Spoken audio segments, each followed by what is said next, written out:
Assalamualaikum warahmatullahi wabarakatuh. Alhamdulillah wassalatu wassalamu ala Rasulillah la haula wala quwata illa billah. Sahabat sekalian, kita berjumpa lagi dalam program Cangkir Tasawuf Modern episode 243. Kita akan lanjutkan kajian kita masih seputar Idul Adha, di mana Idul Adha sudah semakin dekat dengan kita, tinggal 2-3 hari ke depan kita akan bertemu dengan Hari Raya Idul Adha itu. Ada sesuatu yang sangat menarik dalam Idul Adha tahun ini, tahun 1445 Hijriah atau 2024 Masehi. Ada perbedaan yang jarang terjadi, di mana di Indonesia umat Islam bisa melakukan Idul Adha bersama-sama, antara yang hisab dengan yang ru'yat, antara Muhammadiyah dengan pemerintah dan NU, tahun ini bisa bersama. Tetapi menariknya, ini berbeda dengan Arab Saudi, di mana biasanya hitungan yang dilakukan oleh kawan-kawan yang melakukan hisab, dari kawan-kawan Muhammadiyah misalnya, itu seringkali bersamaan dengan apa yang dilakukan oleh Arab Saudi. Karena memang metodenya itu mirip, ya, hampir sama. Muhammadiyah menggunakan metode wujudul hilal, yang artinya hilal sudah mewujud di langit atau di atas horizon. Sedangkan Arab Saudi itu menggunakan metode wiladatul hilal, lahirnya hilal di langit yang juga sama-sama di atas horizon. Sehingga seringkali hitungan dari Muhammadiyah itu sama dengan yang dilakukan di Arab Saudi. Dan Arab Saudi itu menggunakan hitungan itu untuk menetapkan penanggalan atau kalender hijriyahnya.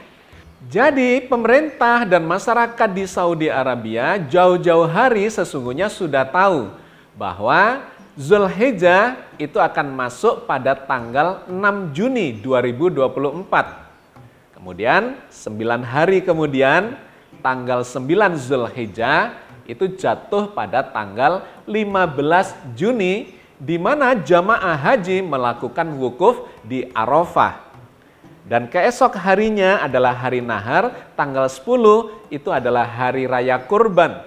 Ditambah 3 hari kemudian yang disebut hari Tasyrik, sama masih boleh melakukan berkorban dan melakukan makan-makan, merayakan, mensyukuri hari raya Idul Adha atau hari raya kurban itu. Yang tidak boleh di hari Tasyrik itu adalah berpuasa. Jadi puasa Arafah dan wukuf Arafah mengikuti kalender hijriah yang ada di Arab Saudi akan jatuh pada tanggal 9 Zulhijjah yang bertepatan dengan tanggal 15 Juni 2024. Nah, menariknya ini ternyata berbeda dengan yang ada di Indonesia. Termasuk dengan kawan-kawan Muhammadiyah yang biasanya selalu bersamaan dengan kalender hijriah yang ada di Arab Saudi, kali ini berbeda. Yang menarik justru Muhammadiyah yang menggunakan hisab wujudul hilal itu bersamaan dengan ru'yat. Metode ru'yat yang digunakan oleh pemerintah dan kawan-kawan di NU. Kenapa bisa sama? Dikarenakan sesungguhnya hitungannya berbeda, tetapi momentumnya ketemu sama. Menurut kalender hijriah dalam hitungan, ya dalam hisab, sesungguhnya 1 Zulhijjah itu memang masuknya adalah di tanggal 6 Juni. Karena konjungsi Konjungsi adalah ijtima, ya, istilah di dalam ilmu falak atau ilmu tentang hisab ru'yat. Itu adalah habisnya bulan Zulqa'dah. Bulan Zulqa'dah adalah bulan ke-11. Bulan Zulhijjah adalah bulan ke-12. Nah, bulan Zulqa'dah, bulan ke-11 ini menurut perhitungan atau bahkan sesungguhnya ru'yat, kalau bisa melihat saat konjungsi, itu terjadi pada tanggal 6 Juni. Jamnya adalah jam 12 lebih 38 menit waktu GMT, Greenwich Mean Time. Ini adalah waktu universal untuk kalender Masehi. Kenapa digunakan kalender Masehi yang berbasis pada perhitungan matahari? Dikarenakan memang seharinya di dalam kalender Hijriah pun itu bukan dikaitkan dengan bulan, tetapi dikaitkan dengan matahari. Sehari di dalam kalender Masehi itu adalah tengah malam, jam 12 malam atau jam 00 sampai 00 berikutnya, atau jam 12 malam berikutnya, atau disebut juga jam 24. Itu adalah satu hari dalam kalender Masehi. Perputaran bumi, satu rotasi menghadap matahari sampai menghadap matahari lagi, atau dibaliknya matahari yang malam itu sampai kembali ke malam, sekitar 24 jam. Jadi patokannya adalah matahari. Satu. Ternyata di kalender Hijriah pun yang namanya satu hari itu bukan dikaitkan dengan bulan, tapi dikaitkan dengan pergerakan matahari. Cuman batasnya bukan tengah malam, melainkan batasnya adalah maghrib, di mana matahari tenggelam. Itu adalah memasuki hari baru, sampai maghrib besoknya. Tetapi poin pentingnya adalah, satu harinya kalender Hijriah pun dikaitkan dengan pergerakan matahari. Sehingga kita bisa mensetarakan atau mencantolkan, mengkaitkan perhitungan waktunya itu dengan Greenwich Mean Time, kalender Masehi yang berbasis pada perhitungan matahari. Jadi kembali kepada saat konjungsi tadi. Konjungsi itu terjadi jam 12 siang lebih 38 menit waktu Greenwich Mean Time. Waktu yang dicantolkan garis kalendernya itu atau garis bujurnya itu adalah garis yang melewati kota Greenwich di dekat London di Inggris sana. Bulan Zulqa'dah sudah habis jam 12 siang lebih 38 menit waktu Greenwich. Itu kalau ditarik ke waktunya Saudi Arabia terpaut 3 jam. Maka Zulqa'dah sudah habis waktunya atau bulan Zulqa'dah sudah berakhir jam 15 sore lebih 38 menit waktu Arab Saudi. Karena Arab Saudi itu ada di timurnya waktu Greenwich tadi, ya. Waktu nolnya ada di Greenwich, 3 jam kemudian ke timur itu adalah waktu Arab Saudi. Ke timur lagi waktu Indonesia terpaut 4 jam lagi terhadap waktu Arab Saudi. Sehingga jam 15 ditambah 4 jam, jam 19 lebih 38 menit, bulan Zulqa'dah itu sudah habis. Tanggalnya masih tanggal 6 Juni. Jadi bulan Zulqa'dah habis di hari Kamis tanggal 6 Juni 2024. Itu sama harinya. Greenwich, kemudian Arab Saudi, Mekah, Indonesia itu berada di hari yang sama. Nah, sahabat sekalian, kemudian menjadi menarik ketika dikaitkan dengan peribadatan, yaitu puasa Arafah tanggal 9 Zulhijjah, di mana di Arab Saudi itu jatuh atau berimpitan berbarengan dengan tanggal 15 Juni, sedangkan di Indonesia tanggal 9 Zulhijjahnya itu jatuh di hari berikutnya, yaitu hari Minggu tanggal 16 Juni. Dan Idul Adhanya tentu saja kemudian berbeda. Di Arab Saudi tanggal 16, ya, hari Minggu tanggal 16 Juni itu Idul Adha. Di Indonesia Idul Adhanya adalah Senin tanggal 17 Juni 2024. baik yang melakukan hisab maupun melakukan ru'yat itu sepakat untuk menyebut atau menjatuhkan hari nahar tanggal 10 Zulhijjah itu pada hari Senin tanggal 17 Juni. Nah, masalahnya kemudian ada yang mempertanyakan, kita akan mengikuti peribadatan itu dengan mengacu peristiwa haji di Arab Saudi, ataukah kita akan mengikuti perhitungan hisab dan ru'yat yang ada di lokal atau regional yang ada di negara kita di Indonesia. Sahabat sekalian, kita harus melakukan pencermatan terhadap ini. Ada dua hal yang harus kita cermati. Yang pertama adalah peristiwa wukuf di Arafah yang terkait dengan puasa Arafah. Dan yang kedua adalah terkait dengan Idul Adha yang terkait dengan penyembelihan dan dilarang berpuasa di sana. Mari kita bahas satu persatu. Yang pertama terkait dengan puasa Arafah. Terkait dengan puasa Arafah ini memang kontroversial. Ada yang berpendapat bahwa puasa Arafah itu tidak terkait dengan wukuf di Arafah.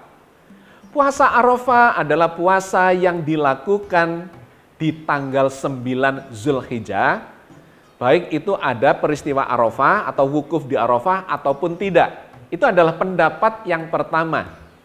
Sedangkan pendapat yang kedua mengatakan bahwa puasa Arafah sangat jelas dikaitkan dengan wukuf di Arafah. Kalau seandainya tidak ada peristiwa wukuf di Arafah yang diwariskan dari zamannya Nabi Ibrahim, itu tidak pernah ada, maka ya tentu saja tidak akan pernah ada puasa Arafah itu.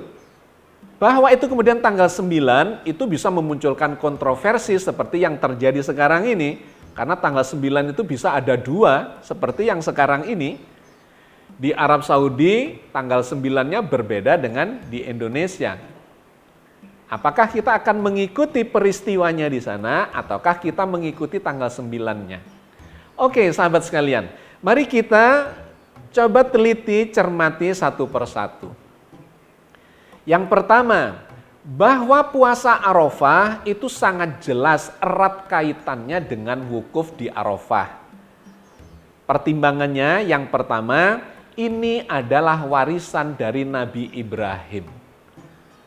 Peristiwa Arafah yang kemudian kita kenal sebagai wukuf di Arafah itu dimulainya di zaman Nabi Ibrahim yang kemudian diwariskan kepada generasi-generasi berikutnya sampai kepada Nabi Muhammad, sampai kepada kita. Sehingga ketika Nabi Muhammad berpuasa Arafah itu pasti tidak bisa diinterpretasi secara lain, beliau ini sedang memperingati atau berpuasa terkait dengan peristiwa wukuf di Arafah dari zamannya Nabi Ibrahim. Bahwa kemudian di zaman Nabi Muhammad itu tidak ada wukuf dikarenakan haji memang sudah diplesetkan, sudah disesatkan, disimpangkan oleh kaum Quraisy, tidak lagi melakukan ritual haji sebagaimana diajarkan oleh Nabi Ibrahim. Tetapi mereka menggantinya dengan berbagai macam perayaan dan upacara-upacara yang penuh dengan kemaksiatan bahkan dikaitkan dengan berhala-berhala, dikaitkan dengan makanan yang dipersembahkan, dengan segala macam pesta pora yang menuju pada kemaksiatan. Sehingga di zaman Nabi Muhammad belum menjadi rasul atau bahkan kemudian menjadi rasul tetapi belum ada perintah haji, beliau memang sudah menjalankan puasa Arafah. Jatuhnya di tanggal 9 Zulhijjah, iya, tetapi itu bukan berarti tidak terkait dengan wukuf di Arafah. Nantinya begitu di akhir-akhir masa kenabian, masa kerasulan Nabi Muhammad SAW, dan beliau kemudian bisa merebut kota Mekah dan menjalankan ibadah haji, di mana itu adalah satu-satunya ibadah haji yang dijalankan oleh Rasulullah, maka Rasulullah kembali mengaitkan antara puasa Arafah dengan wukuf di Arafah. Di mana diceritakan, pada saat wukuf di Arafah, Rasulullah sudah tidak lagi menjalankan puasa Arafah. Iya, karena memang puasa Arafah itu hanya diberlakukan buat orang-orang yang tidak bisa melakukan wukuf, ya, datang ke Arafah untuk melakukan wukuf dan kemudian melakukan haji. Nah, di sini kita melihat keterkaitan yang sangat erat antara puasa Arafah dengan wukuf di Arafah itu. Bahwa puasa Arafah itu adalah peringatan, ya, mengingat kembali warisan peristiwa wukuf di Arafah. Yang ketika kita sudah bisa melakukan wukufnya, tidak perlu melakukan puasa Arafah. Nah, hadisnya memang menceritakan itu. Ada 2 hadis yang terkait dengan wukuf di Arafah dan puasa Arafah itu. Hadis yang pertama diriwayatkan oleh At-Tirmidzi, Ibnu Majah, dan An-Nasa'i. Al-Hajju Arafah. Haji itu adalah Arafah. Sehingga ini dijadikan puncak dari ibadah haji yang kalau seseorang itu tidak bisa wukuf di Arafah, maka tidak sah hajinya. Karena haji itu adalah sama dengan wukuf di Arafah itu. Ini adalah hadis yang pertama yang menyebutkan terkait dengan wukuf di Arafah. Dan menariknya kemudian ada hadis lain yang menceritakan bahwa puasa Arafah itu sesungguhnya adalah terkait dengan peristiwa di Arafah itu. Berikut ini hadisnya. Sesungguhnya Rasulullah SAW telah melarang puasa pada hari Arafah di Arafah. Hadis riwayat Abu Daud, An-Nasa'i, dan Ibnu Kuzaimah. Jadi erat kaitannya antara puasa Arafah dengan peristiwa wukuf di Arafah. Bagi siapa yang bisa berwukuf tidak perlu bahkan dilarang untuk melakukan puasa Arafah. Tetapi yang di luar Arafah yang tidak sedang berwukuf dianjurkan, disunnahkan untuk melakukan puasa Arafah itu. Dan kemudian menjadi lebih jelas lagi ketika kita membaca lembaga fatwa dari Arab Saudi, yaitu Lajnah Daimah, yang mendefinisikan bahwa puasa Arafah itu ya sangat erat kaitannya dengan wukuf di Arafah. Hari Arafah adalah hari ketika kaum muslimin melakukan wukuf di Arafah. Puasa hari Arafah dianjurkan bagi orang yang tidak melakukan haji.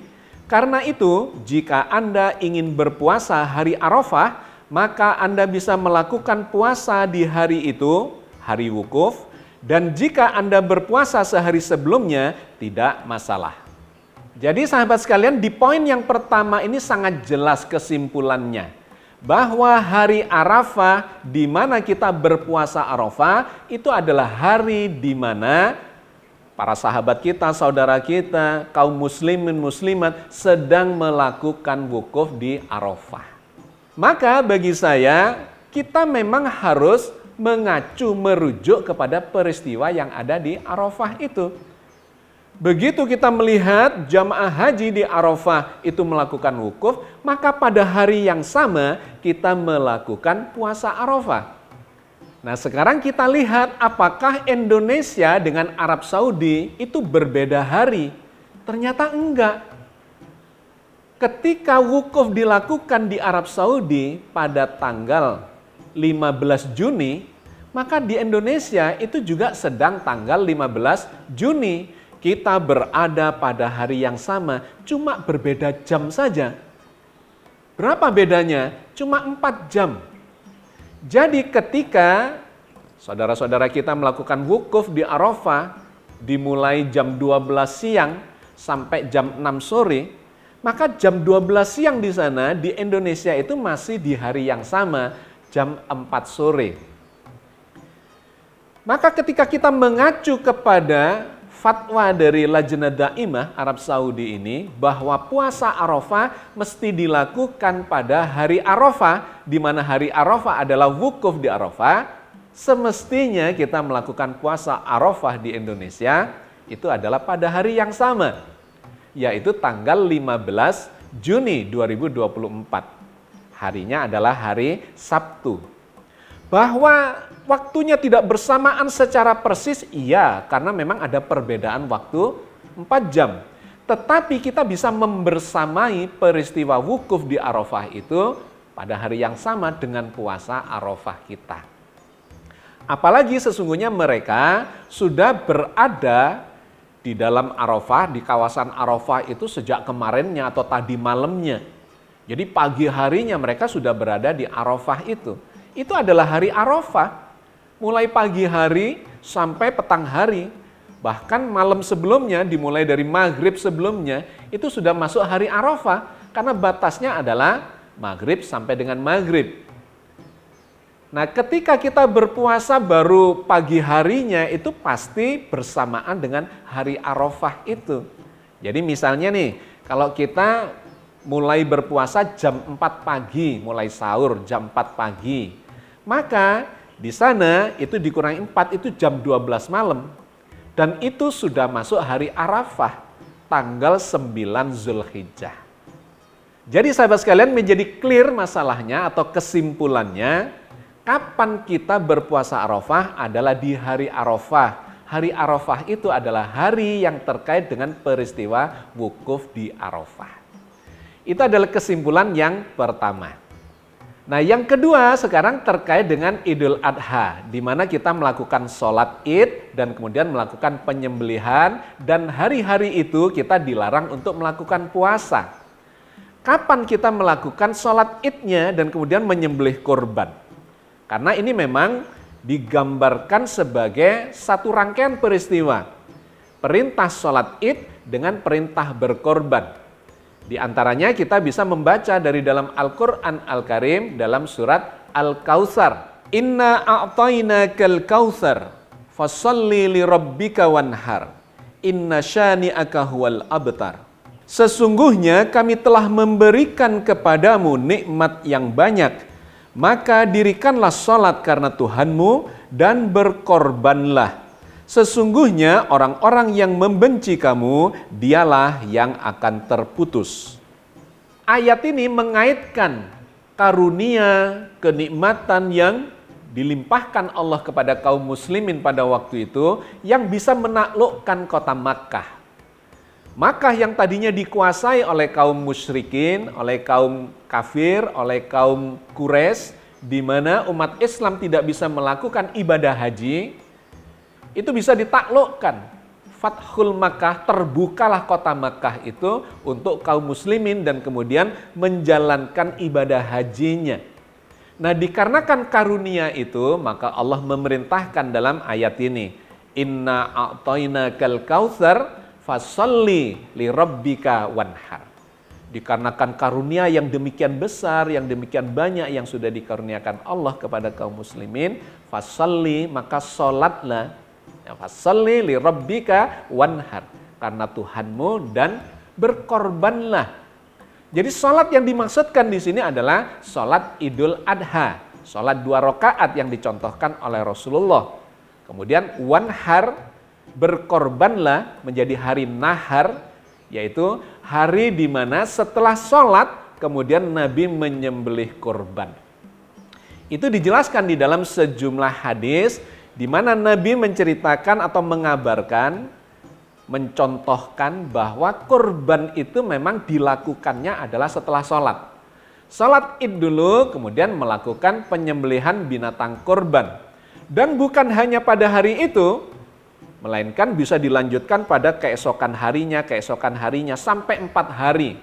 Yang kemudian kita kenal sebagai tanggal 10, hari nahar, 11, 12, 13, hari tasyrik, di mana itu adalah hari tidak boleh berpuasa. Tetapi masih diperbolehkan, bahkan diperintahkan untuk melakukan penyembelihan korban, makan-makan bersama, dan seterusnya. Pertanyaannya sekarang adalah, ketika kita mengikuti Arab Saudi, kapan kita merayakan Idul Adhanya? Apakah esok harinya, ataukah lusanya, dan seterusnya, karena masih ada 4 hari untuk menjalankan ibadah kurban itu. Ini adalah hari raya kurban, di mana kurban harus didahului dengan sholat Id 2 rakaat. Nah, kita baca hadisnya. Al-Bara' bin Azib radhiyallahu anhu berkata, pada hari Adha, Nabi keluar, lalu mengerjakan sholat Id 2 rakaat. Kemudian menghadap kepada kami seraya bersabda, sesungguhnya kurban kita pada hari ini harus kita mulai dengan mengerjakan sholat Id, kemudian kita pulang, lalu kita sembelih kurban. Jadi hari raya Idul Adha itu bermakna adalah hari raya kurban. Hari nahar, hari kurban, hari penyembelihan, Yang diperbolehkan bukan hanya 1 hari, melainkan sampai 4 hari, 10, 11, 12, 13 Zulhijjah. Maka ketika dipertanyakan kapan kita melakukan sholat Idul Adha dan penyembelihan kurban itu terkait dengan perbedaan waktu antara Arab Saudi dengan Indonesia itu, maka kita harus mencermati argumentasi yang ada di baliknya. Yang pertama, idealnya adalah kita mengacu kepada Tanah Suci. 1, terkait dengan puasanya, sudah clear, puasa Arafah, yaitu terkait dengan wukuf di Arafah. Yang kedua, terkait dengan hari rayanya. Nabi dulu melakukan pada keesokan harinya. Tetapi kita tahu bahwa hari nahar atau hari penyembelihan, hari berkorban, itu tidak hanya 1 hari, melainkan ada 4 hari. Sehingga ketika terjadi perbedaan antara Arab Saudi dengan Indonesia dalam tahun ini, maka kita bisa melakukan pilihan untuk tidak melakukan Idul Adhanya itu keesokan harinya. Tetapi ada pilihan hari-hari berikutnya, di mana hari-hari berikutnya itu memang masih masuk dalam hari raya Idul Adha. Tetapi yang jelas, setelah kita melakukan puasa Arafah, maka keesokan harinya kita tidak diperbolehkan untuk berpuasa. Karena itu sudah diharamkan berpuasa di hari nahar dan 3 hari tasyrik itu. Maka bagi kita yang melakukan puasa Arafah dengan mengikuti wukuf di Arafah, keesokan harinya tanggal 16-nya tidak perlu lagi berpuasa. Itu sudah masuk ke dalam hari yang diharamkan untuk berpuasa ketika kita mengacu ke peristiwa di Tanah Suci. Tetapi Idul Adhanya kita boleh melakukan pada keesokan harinya, yaitu pada tanggal 17 seperti yang dilakukan oleh masyarakat, pemerintah, Muhammadiyah, NU yang menyelenggarakan Idul Adhanya, sholat idnya itu pada hari Senin tanggal 17. Bagaimana kita bisa mengambil kesimpulan seperti itu? Kita bisa menyandarkan kepada 2 hal. Yang pertama, kepada peristiwa di mana Nabi Muhammad itu pernah melakukan sholat Idul Fitri pada tanggal 2 Syawal. Bagaimana peristiwanya itu? Mari kita baca hadisnya. Diriwayatkan dari Abu Umair bin Anas dari paman-pamannya yang juga sahabat Rasulullah Shallallahu Alaihi Wasallam, bahwa suatu rombongan datang kepada Nabi Shallallahu Alaihi Wasallam. Mereka bersaksi bahwa mereka telah melihat hilal kemarin. Maka beliau memerintahkan kepada mereka, yaitu masyarakat atau umat Islam, untuk berbuka puasa, dan keesokan harinya mereka berpagi-pagi menuju ke tempat sholat untuk melaksanakan sholat hari raya. Hadis riwayat Abu Daud, Nasai, dan Ibnu Majah. Hadis ini menceritakan sebuah peristiwa di mana bulan Ramadan sudah habis, sudah akhir Ramadan, kemudian Nabi bertanya kepada para sahabat waktu itu, apakah ada yang melihat hilal untuk memulai bulan Syawal atau awal bulan Syawal? Tidak ada yang melihatnya, sehingga Nabi memutuskan untuk menggenapkan esoknya berpuasa. Maka berpuasalah umat Islam seluruhnya pada waktu itu yang sedang bersama Nabi di Madinah. Nah, menariknya siang harinya kemudian datang rombongan dari luar daerah, orang-orang yang baru berdagang dari negeri Syam. Mereka datang ke kota Madinah dan mengabarkan kepada Rasulullah bahwa mereka melihat hilal kemarin. Di mana hilal itu tidak dilihat oleh kaum muslimin yang ada di Madinah. Lantas apa keputusan Nabi? Nabi kemudian menyampaikan kepada umat Islam yang sedang berpuasa penggenapan waktu itu untuk membatalkan puasanya. Dikarenakan pada hari itu sudah tanggal 1 Syawal yang dibuktikan dengan ada sahabat yang melihat hilal kemarin, hilal 1 Syawal. Artinya Nabi kemudian melarang berpuasa di 1 Syawal itu karena itu sesungguhnya sudah hari raya semestinya. Kemudian dibatalkanlah puasanya dan keesokan harinya yang berarti tanggal 2 Syawal, Nabi bersama dengan umat Islam melakukan sholat id, merayakan hari raya Idul Fitri. Berdasarkan pada kasus ini, maka kita bisa menggunakannya, ya, dikiaskan kepada Idul Adha. Bahwa kita berpuasa tanggal 9 Zulhijjah, yaitu puasa Arafah. Kemudian karena ada perbedaan, ada ambigu terkait dengan waktunya, maka keesokan harinya kita sebaiknya tidak melakukan puasa itu, membatalkan puasanya. Karena sudah diharamkan di Arab Saudi, itu sudah hari Nahar, sudah tanggal 10 Zulhijjah. Dan kita boleh melakukan sholat idnya pada hari berikutnya, karena di Indonesia kita sedang bersama-sama merayakan hari raya Idul Adha itu. Setelah sholat id 2 rakaat, kemudian melakukan penyembelihan korban.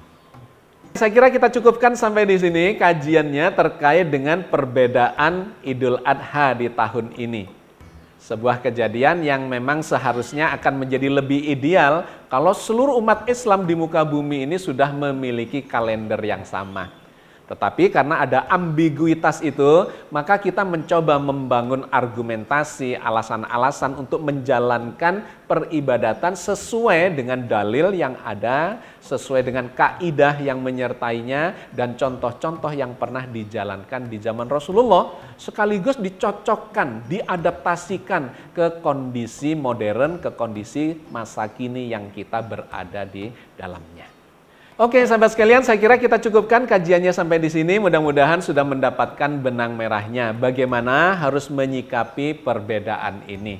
Kapan melakukan puasa Arafah dan kapan tidak boleh berpuasa.